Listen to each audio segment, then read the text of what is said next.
Let's see how to remove iPad Apple it without password. In the first step, open Settings.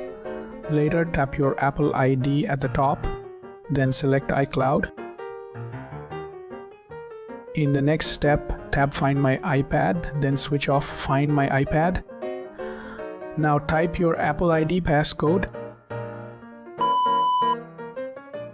In the next step, return to Apple ID settings. After that, click Sign Out. After that, approve Sign Out.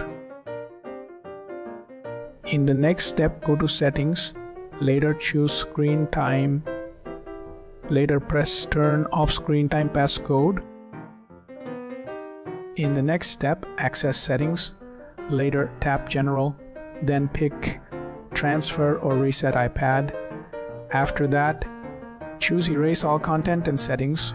You are good to go.